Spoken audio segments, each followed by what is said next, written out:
Hello everyone. आज का जो टॉपिक है वो इंट्रोगेटिव सेंटेंस है। इससे पहले हम लोग नरेशन देख लिए, नरेशन का डिफिनेशन देख लिए हैं। इसके पहले 2 वीडियो बना हुआ है जिसमें नरेशन का डिफिनेशन बताया हुआ है, सेंटेंस का बेस बताया हुआ है, प्रोनाउन चेंज नियम बताया हुआ है, टेंस चेंज नियम बताया हुआ है। इससे पहले असर्टिव सेंटेंस होता है, असर्टिव सेंटेंस भी बता चुके हैं, तो इससे पहले का वीडियो आप लोग देख लीजिएगा। इसका जो इंट्रोगेटिव सेंटेंस का नियम है वो 2 नियम होता है। जो फर्स्ट में सिंपल इंट्रोगेटिव बनता है और डबल इंट्रोगेटिव बनता है। यहाँ पहचानने का नियम इसका बहुत सिंपल है। कोई जो भी सेंटेंस में हेल्पिंग वर्ब यानी ये जा रहे में was, where, has, have, do, does कुछ भी आगे रहेगा तो उसका मीनिंग हम लोग छोड़ देते हैं। वही डबल इंट्रोगेटिव सेंटेंस में अगर जो डब्ल्यू से कोई word what, where, when, why और एच से हाउ रहता है यानी कि कोई ये सब वर्ड कोई भी सेंटेंस के आगे रहेगा तो हम लोग डबल इंट्रोगेटिव बनाएंगे।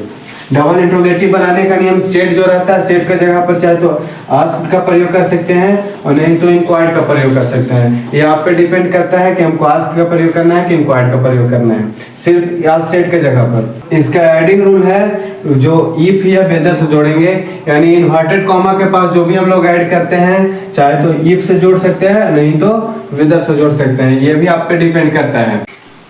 अब देखते हैं सिंपल इंट्रोगेटिव का एग्जांपल और डबल इंट्रोगेटिव का एग्जांपल। सबसे पहले सिंपल इंट्रोगेटिव में देखना है he said to me inverted comma do you like coffee. अब सबसे फर्स्ट में देखना है कि इन्वर्टेड कॉमा के अंदर कौन सा सेंटेंस है। अब यहाँ पर हेल्पिंग वर्ब आगे है तो हेल्पिंग वर्ब आगे रहेगा तो हमेशा सिंपल इंट्रोगेटिव सेंटेंस में बनाएंगे। और सिंपल इंट्रोगेटिव सेंटेंस बनाने का नियम है कि सेट के जगह पर आस्क का प्रयोग करेंगे और एडिंग रूल में इफ से जोड़ेंगे।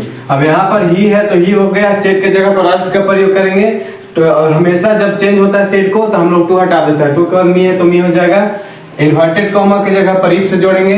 आप लोग को मन हो तो वेदर से भी जोड़ सकते हैं, ये आप लोग पर डिपेंड करता है इफ से जोड़ना है कि वेदर से जोड़ना है। अब यहाँ पर हेल्पिंग वर्ब को आगे नहीं लिखना है, हेल्पिंग वर्ब के जस्ट बगल में सब्जेक्ट को देखना है।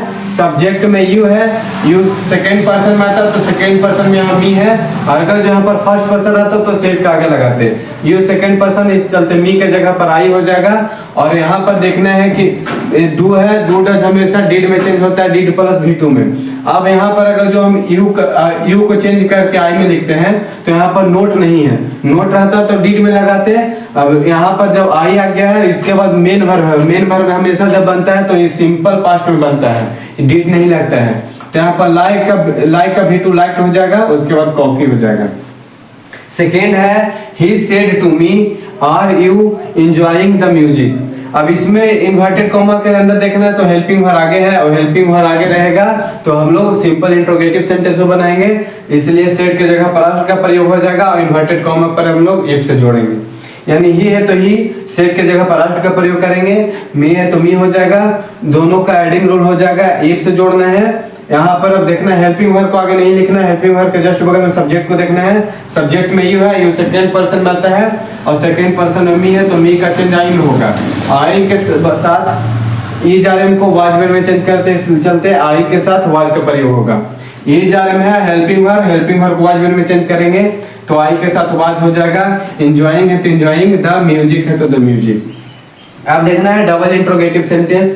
डबल इंट्रोगेटिव सेंटेंस बनाने से पहले आप लोग को ये चीज ध्यान देना है कि इनडायरेक्ट स्पीच में नो इफ और नो वेदर से जोड़ना है, यानी इसमें एडिंग रूल करना ही नहीं है।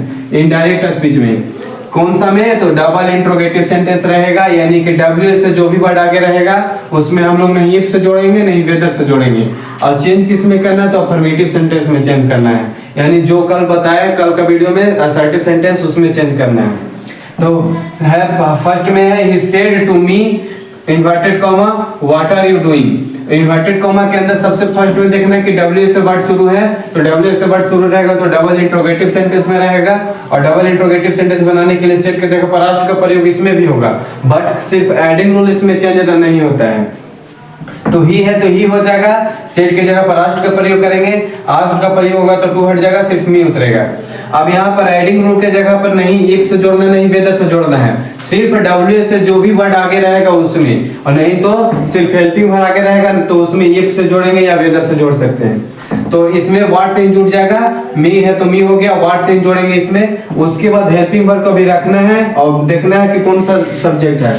सब्जेक्ट कौन सा पर्सन में है, ये सेकंड पर्सन में आता है तो सेकंड पर्सन में मी है, मी का आई हो जाएगा, आई के साथ अभी जा रहे हैं तो यानी प्रेजेंट कंटिन्यूअस को पास्ट कंटिन्यूअस से चेंज करते हैं, यानी ये जा रहे हैं को वाज वेयर में, तो आई के साथ वाई लगेगा और डूइंग हो जाएगा। इसका सेकंड नियम है, he said to me why did I break the cup। अब इसमें भी इन्वर्टेड कॉमा के अंदर सबसे फर्स्ट में वाई से शुरू है तो वाई डब्ल्यू से बट से शुरू है तो वाई से शुरू रहेगा तो हम लोग आस्क का प्रयोग करेंगे, बट इसमें एडिंग रूल नहीं करना है तो ही है तो ही हो जाएगा, सेट के जगह पर आस्क का प्रयोग करेंगे और मी है तो मी हो जाएगा, टू फिर हट जाएगा, इसमें भी एडिंग रूल वाई से ही जोड़ेंगे, वाई हो गया। अब देखना है, अब हेल्पिंग वर्ब का भी रखना है, आई देखना आई कौन सा पर्सन में आता है तो फर्स्ट पर्सन में आता है, फर्स्ट पर्सन में ही है तो ही हो जाएगा। अब डीड को हमेशा हेड में चेंज करेंगे तो ही हेड, उसके बाद ब्रेक है तो हेड के साथ भी3 लगता है तो ही हेड ब्रोक द कप हो जाएगा। आप लोग इस एग्जांपल को घर पे जरूर ट्राई कीजिएगा और इस वीडियो को ज्यादा से ज्यादा शेयर कीजिए, लाइक किया कीजिए, सब्सक्राइब कीजिए। Thank you. नरेशन ही चलेगा, डायरेक्ट इनडायरेक्ट स्पीच, जो अभी असर्टिव सेंटेंस बता दिए हैं, इंट्रोगेटिव बता दिए हैं, अभी एक्सक्लेमेटरी सेंटेंस बचा हुआ है, ऑब्जेक्टिव सेंटेंस बचा हुआ है और इंपरेटिव सेंटेंस बचा हुआ है।